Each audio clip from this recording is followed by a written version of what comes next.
За 21-р зууны хамгийн аюултай өрх гэсэн үг л дээ. Залхуурал гэдэг бол зөвхөн биеийн хөдөлмөрөөс зайлсхийх шүү. Энэ бол хамгийн аюултай нь оюун санааны залхуурал. Идэвхтэй сэтгэлг бол одоо яг булчин шиг гэж байгаа. Ашиглахгүй суларчин. Хэрвээ дараагийн шатанд гарч өөрийгөө жоохон хөгжүүлэе гэж бодж ивэл залхуурлыг ерөөсөө өөгшүүлж болохгүй. Нэг өдөр аз таарна гэж бодоод суух юм бол тэр өдөр ихэнхдээ ирдэггүй шүү. Ерөөсөө ирэхгүй те. Аз ирнэ гэж хүлээж ерөөсөө болохгүй. Азыг амжилт болгодог зүйл нь бол дадлаг, ур чадвар, хөдөлмөр зэрэг зүйлсүүд орж байгаа юм шүү дээ. Өдөрт 24 цаг хүн болгонд адилхан байдгийг тав хүмүүс л мэдж байгаа шүү дээ.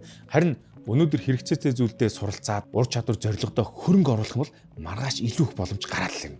Нэр шүү. Залхуурал бол тийм давж гарс шүү, авраг дайсан болж шүү. Гэхдээ эргээд харахад хамгийн том боломж, хамгийн үнэтэй цагийг чинь үгүй гэдэг тийм аюулгээ бодож байгаа. Залхуурал бол одоо дотороос иддэг үл үзэгдэх чимээгүй дайсан гэж хэлж болно л доо. Ер нь залхуурал бол хашгирч ирдэггүй, сүртэй товтлдгүй. Харин найжмаар таны хүсэл тэмүүллийг сорж зорилгыг чинь бүдгөрүүлж боломжийг та нэг нэгээр нь тулааж авсаар л байдаг. Хамгийн аюултай нь юу гэж бид ихэнхдээ үүнийг ядарлаа, хэцүү юм байна, дараа хий, одоо завгүй байна гэж өөрсдөө зөвтгөн өнгөрөөд идэг. Гэхдээ үнэндээ залхуурал гэдэг бол зүгээр нэг зам биш. Энэ бол одоо сэтгэл зүйн төлөв буюу амьдралын чиглэлийг өөрчлөх хүчтэй механизм гэж ажиллах гэдэг. Өнөөдөр тэгэхээр бүгдээрээ залхуу цагийн сэтгэл зүй гэдэг номноос гарсан 7 гол сургамжийг ярилцах гэж байна. Psychology of Laziness гэсэн юм ном байгаа. Тэгэхээр энэ бол яагаад бид одоо энэ дунд гацдсан бэ? Яагаад тийм дундаж байдал үлдчихсэн юм бэ? Тэгээд яаж эндээс гарч болдог тухай бодтой ойлголтуудыг хуваалцах гэж одоо өнөөдөр видео хэлж байна. За нэгдүгээр сургамж нь юу вэ гэхээр залхуурал бол чиний хүсэл тэмүүллийг чимээгүй мөхөөдгөл гэж байгаа. За залхуурал гинт бүхнийг сүйтгэдэг те. Харин өдөр бүр өчүүхэн баг багаар ирчүүчийг чинь сороод байдаг. Жишээ нь өнөөдөр хийчихсэн юм дараа болёо. Маргааш бас өдөр гэж байна шүү дээ. Гэж хоошлуусаар гад эцэст нь зүгээр л бодлын өрөвлөлдчихдэг. Чи өөрийгөө илэрхийлэх чадвараа нэх бүх боломжоо ингэж алдаж хэлдэг шүү дээ. Гар гарцсан маш энгийн. Зорилгоо тодорхой бичнэ.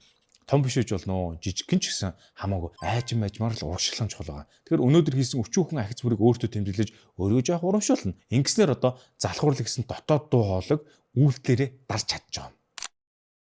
Хоёрдугаар сургамж нь сэтгэлгээний залхуурал гэж байгаа. За 21-р зууны хамгийн аюултай өрх гэсэн үг л дээ. Залхуурал гэдэг бол зөвхөн биеийн хөдөлмөрөөс зайлсхийх шүү. Энэ бол хамгийн аюултай нь оюун санааны залхуурал. Шин зүйл сурахгүй байх, асуулт асуухгүй байх, шүүмжлэлтэй утгаас залхуурах. Шүүмжил гэдэг нь хүний жааж хийх хэлээгүй шүү. Одоо critical thinking гэдгээр нь ойлгоорой. Тэгээд ер нь бол энэ технологи хөгжсөн энэ одоо 90 үед бол хүмүүсийн өмнөөс маш их бодох зүйлийг хийдэг аппликейшнд гараад ирсэн байгаа шүү дээ. Тэгэхээр хүн бол ер нь дунд төвшөнд гацаад удалгүй доод төвшин рүү гацгаад байгаа. Яг л тархиараа бодохоос залхуурж штэ. Идэвхтэй сэтгэлг бол одоо яг булчин шиг гэж байгаа. Ашиглахгүй суларчин. Тийм учраас бүгдээр одоо сониуч байж, аливаа мэдээллийг шууд хүлээж авахгүй байцгаая. Сошиал хинийг юм бичих юм бол шууд шеэр хийхгүй те. Гүн ч одоо яагаад их сурвалжийн үе ингээд асуудлыг олон өнцгөөс хараа сурчих юм бол тархиг гоо ингээд дасгал хийлгэж байгаа байхгүй. Энэ бол одоо залхуурлаас хамгаалдаг хамгийн хүчтэй зэвсэг гэж болно. Гуравдугаар сургамж бол залхуурал бол ахиц дэвшлийн дайсан харин дундаж байдлын найз гэсэн ийм ойлголтын номдэр гарч ирсэн. Тэгэхээр дундаж амьдрал гэдэг бол өөрөө их аимшигтай биш мэт юусэн санагдахгүй энгийн зүгээр болж байна гэж боцоор бол нэг л ихэд маш олон жилүүд өнгөрцөн байдаг. Илүү их хүсэхгүй өөрийгөө сорихгүй байх нь залхуурлын хамгийн харанхуйтай шүү. Хэрвээ дараагийн шатанд гарч өөрийгөө жоохон хөгжүүлэе гэж бодж ивэл залхуурлыг ерөөсөө өөгшүүлж болохгүй. Тэгэхээр өөртөө нэг асуулт тавина л да. Би энэ хിവэрэ байх юм бол 5 жилийн дараа өөртөө баярлах уу гэж та асууад үз. Хэрвээ үгүй байх юм бол хөдөлгөөн хэрэгтэй гадаг залхуурлаас гарах те. Тэгэхээр заавал төгсөөж айгүй нарийн шарын одоо те сериусны байх албагүй. Гэхдээ жаахан оролдоолтчих. За дөрөвдүгээр сургамж бол азар амьдрах зам залхуурал дээр баригддгөө гэсэн нэг юм ойлголт байдیں۔ Энэ жоохон хатуу орчуулчлаа л да. Гэхдээ ер нь нэг өдөр аз таарна гэж бодоод суух юм бол тэр өдөр ихэнхдээ ирдэггүй шүү. Ерөөс ирэхгүй те. Аз ирнэ гэж хүлээж ерөөсөө болохгүй. Азаа ашиглахын тулд ч гэсэн бэлтгэл хэрэгтэй гэдэг үг гэдэг шүү дээ. Тэгэхээр боломж идэх хаалгал хаяал нэгтэн те. Харин залхуу хүн бол бэлэн биш байдаг учраас тэр хаалгыг харсаар аваад хаалгаж орхидог. Азыг амжилт болгодог зүйл нь бол дадлаг, ур чадвар, хөдөлмөр зэрэг зүйлсүүд орж байгаа юм шүү дээ. Тэгэхээр хөдөлгөөнгүй хүлээх юм бол боломж өнгөрнө. Харин бэлтгэлтэй байх юм бол нэг л боломж бүхнийг өөрчилж чадна гэдэг та бүхэн бас бодоод үзээрэй. 5 дугаар сургамж нь юу вэ гэхээр цаг алга байна гэж ихэнхдээ бид хэлдэг мөртлөө энэ цаана би үүнийг хийхийг хүсэхгүй нэ гэсэн үгийг хэлээд байгаа. За тэгэхээр ихэнхдээ бид нар за дараа хийдээ. Одоо өнөөдөр амжихгүй байна. Завгүй шүү дээ. Над ерөөсөө гарах цаг байхгүй гэж өөрийгөө зөвтгөөл өнгөрөөд идэг. Гэтэл өдөрт 24 цаг хүн болгонд адилхан байдаг та бүхэн мэдж байгаа шүү дээ. Асуудал цагт биш байгаа. Харин одоо эренблэх, ангилах, цэгцлэхэд л байгаа. Тэгэхээр таны хувьд үнэхээр тийм чухал зүйл байх юм бол түнд зориул цаг гаргана. Тиймээс залхуурлын шалтгаан болгож ухрахын оронд өөрөөсөө ингэж асуух нь шүү дээ. Энэ надад үнэхээр чухал зүйл үү хийхдээ. Хэрвээ тийм бол өдөрт 10 минут ч хамаагүй ухамсартайгаар өөрийгөө шахаж энэ ажлаа явуулъя л гэж хэлэх гээд байгаа. За 6 дугаар сургамж нь бол залхуурал муу зуршлын их сурвалж аа. Гэхдээ шалтгааныг нь ойлгох юм бол үүнийг давж ялж чадна гэдэг байгаа байхгүй юу? За аливаа зүйлийг дутуу хийх, зарим зүйлсээс хоцрох дараа нь гимших, бусдыг буруутгах зэрэг зуршлууд бол залах хурлын үндсээс төрдөг байгаа юм. Гэхдээ энд нэг чухал зүйл бий. Тэр нь болохоор залах хурлыг зүгээр буруутгах биш харин яагаад гэдгийг нь олж харах хамгийн чухал юм шүү. Одоо жишээ нь ингэж асуух нь шүү дээ. Та өөрөө зоригтой байна уу? Урам зориг чинь дутуу байна уу? Эсвэл бие махбод чинь үнэхээр амралт хүсэж байна уу Энэ асуултуудыг таниад шалтгааныг нь зүгээр таних юм бол залах хурлын шалтгаан чинь гараад ирж байгаа шүү дээ. Өөрөөр хэлбэл залах хурлыг дайсан биш ойлгох алдаагаа засах дохиог харьцуул болчихж байгаа юм л да.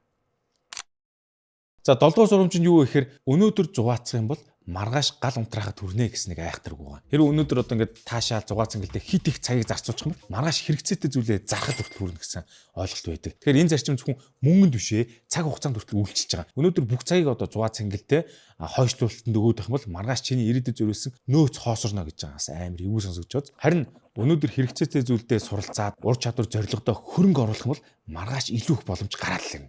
Нэр шүү. Тэгэхээр өнөөдөр залхуурахгүйгээр аливаа зүйлээ хойшин тавихгүй хийнэ шүү дээ. Яагаад гэх юм бол өнөөдрийн хийсэн таны тэр жижигхэн үйлдэлүүд чинь маргааш чи явах замыг бас бүтээдэг гэхэд болно л доо.